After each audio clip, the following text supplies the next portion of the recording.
Assalamualaikum warahmatullahi wabarakatuh.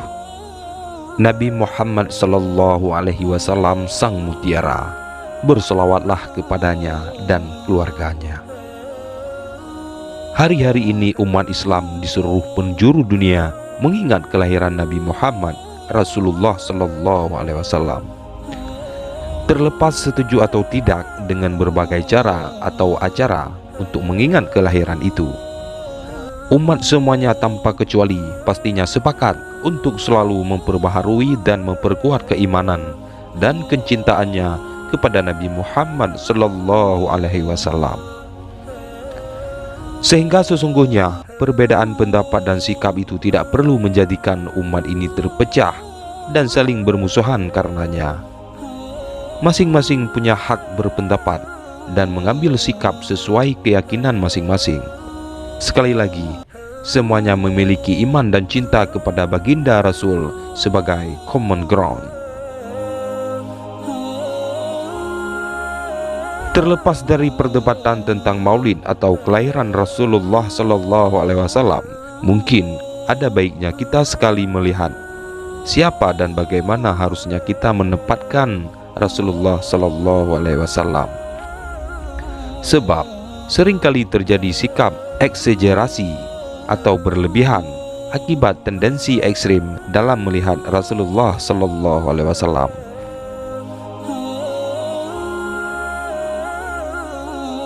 Ekstrim dalam melihat Rasul ini menjadikan sebagian lepas pegangan keagamaan dan cenderung mengikuti emosi atau sentimen semata.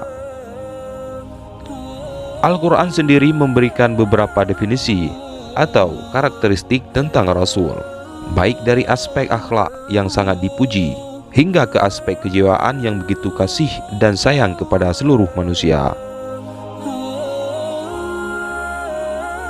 Bahkan Al-Quran juga menyebut beliau sebagai sosok yang sangat tegas kepada kekufuran, namun sangat lemah lembut kepada sesama. Kali ini saya akan mengutip satu ayat yang mendefinisikan Rasulullah dengan sangat unik. Ayat itu ada dalam surah Al-Kahfi ayat 110 yang berbunyi, "Katakanlah wahai Muhammad, kalau saya adalah manusia seperti kalian, diwahyukan kepadaku bahwasanya Tuhan kalian adalah Tuhan yang satu."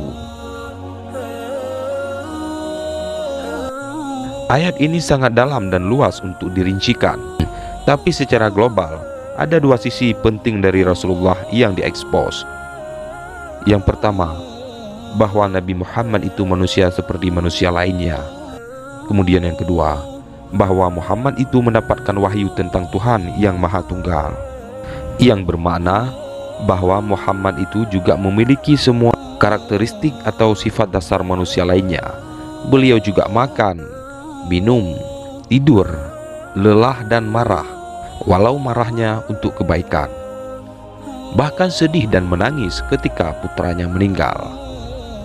Rasulullah juga punya hasrat hawa nafsu dan syahwat, dan karenanya melakukan pernikahan.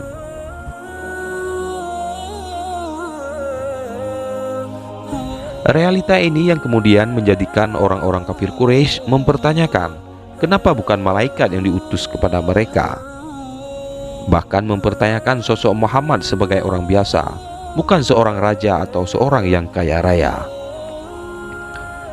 Sungguh Allah maha bijaksana ketika mengutus Rasulnya dari kalangan manusia biasa, karena dengan itu sang Rasul akan menjalani kehidupan sebagaimana manusia lainnya.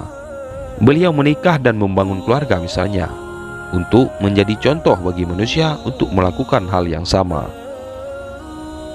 Walaupun beliau adalah manusia biasa, tapi pada lanjutan ayat Allah menegaskan, "Diwahyukan padaku Muhammad," menunjukkan bahwa realitas sebagai manusia biasa tidak menjadikannya seperti manusia lainnya, tapi justru beliau adalah manusia agung, unik dan istimewa, memiliki berbagai kelebihan dan sempurna dalam kapasitasnya sebagai manusia. Realita ini menampakkan sebuah paradoks. Manusia biasa, tapi tidak seperti manusia yang lain. Tapi memang itulah yang digambarkan, misalnya dalam puji-pujian para pecinta. khususnya di kalangan Muslim Asia Selatan. Muhammad itu manusia, tapi bukan seperti manusia. Tetapi Muhammad adalah mutiara dan manusia bagaikan bebatuan.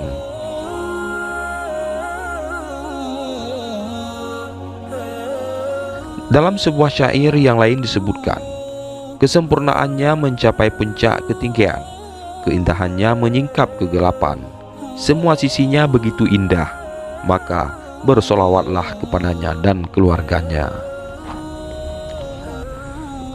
Keindahan baginda Rasulullah yang begitu sempurna ini karena tersinari oleh wahyu yang memang memiliki kekuatan yang dahsyat, yang artinya, sekiranya Al-Quran ini aku turunkan di atas sebuah pegunungan, niscaya engkau akan lihat gunung itu goncang dari takut kepada Allah.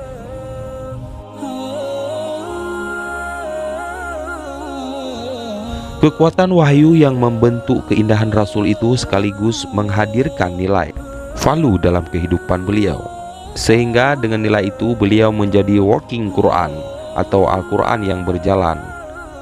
Sekaligus dengan kehidupan yang sempurna dalam nilai itu menjadikan beliau tauladan bagi seluruh manusia.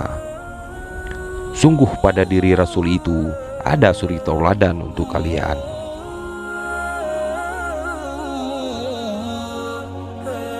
Di hari-hari mengingat kelahirannya, mari kita semua berusaha memperbaharui iman, meningkatkan kecintaan, sekaligus membangun komitmen untuk menjadikan Rasulullah sebagai role model atau suri tauladan untuk kita dalam segala lini kehidupan. Allahumma sholli wa sallim wa barik alaihi. Wallahu a'lam bishawab. Wassalamualaikum warahmatullahi wabarakatuh.